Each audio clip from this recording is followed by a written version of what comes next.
नमस्कार दोस्तों। आज दोस्तों हम बात करेंगे आस्था के बारे में। आस्था एक विश्वास होता है दोस्तों, और ये हम किसी के प्रति रख सकते हैं, जैसे अपने माता पिता के प्रति, अपने भाई के प्रति, अपने गुरु के प्रति, या फिर भगवान जो कि किसी ऊर्जा के रूप में इस पृथ्वी पर मौजूद है। तो दोस्तों, इसी आस्था के प्रति एक छोटी सी कहानी है जो मैं आप लोगों को सुनाना चाहता हूँ। जो कहानी एक वैद्य जी का है। एक कस्बे में एक वैद्य जी हुआ करते थे, और वो वैद्य जी ने एक संकल्प ले रखा था कि मैं अपने जीवन में उतना ही कमाऊंगा जिससे उनका रोजमर्रा का खर्चा वहन हो सके। इसीलिए वो अपने पत्नी से डेली एक लिस्ट मांग लिया करते थे, जिसमें उनकी पत्नी लिख दिया करती थी कि ये सामान की जरूरत है हमारे घर में डेली। और उसी हिसाब से वैद्य जी सुबह से लेकर शाम तक कमाते थे और वापस घर आ जाते थे, ना कि उससे ज़्यादा और ना उससे कम। ये उनकी संकल्प थी दोस्तों।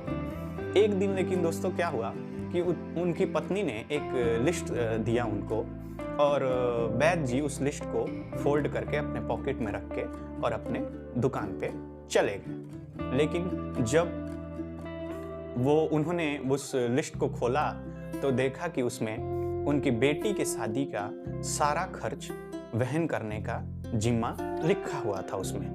दोस्तों, वो बहुत ज़्यादा खर्च था और वो एक दिन में वो खर्च पूरा नहीं कर सकते थे, और उनकी बेटी की शादी 2-3 दिन बाद थी। तो दोस्तों, हुआ क्या कि वो वैद्य जी भगवान के प्रति बहुत ही ज़्यादा आस्था रखते थे, और उन्होंने उस लिस्ट को देखने के बाद ये परमात्मा के प्रति देखा और बोला कि ये आप ही का काम है और आप ही पूरा करेंगे, और वो अपने काम में लग गए दोस्तों।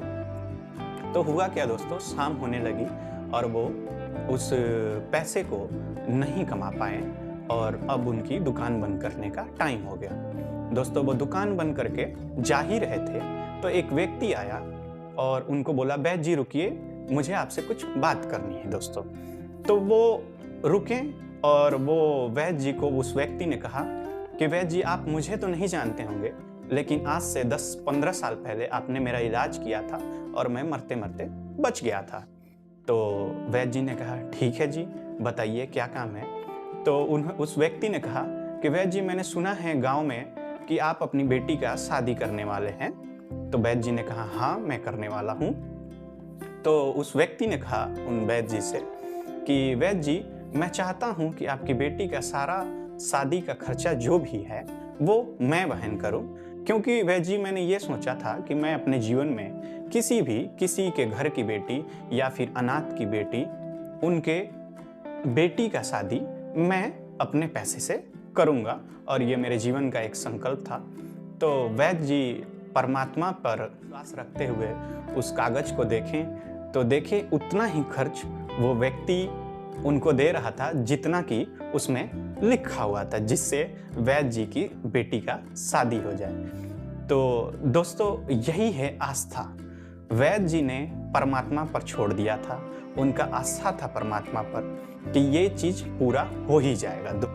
तो दोस्तों, एक इस छोटी सी कहानी का तात्पर्य यही था कि हमें जो भी चीज़ इस जीवन में मिले उस चीज़ का आभार व्यक्त करना चाहिए, और हमें अपने जीवन को जीना चाहिए। हमें हमेशा उस ऊर्जा पे विश्वास करना चाहिए जो ऊर्जा हमें जन्म दिया है, और हम उसी ऊर्जा से चलते हैं। इसीलिए हमें किसी ना किसी रूप में आस्था को अपने जीवन में लगा के रखना चाहिए, जिससे हम अपने जीवन को बहुत ही अच्छे से जी पाते हैं।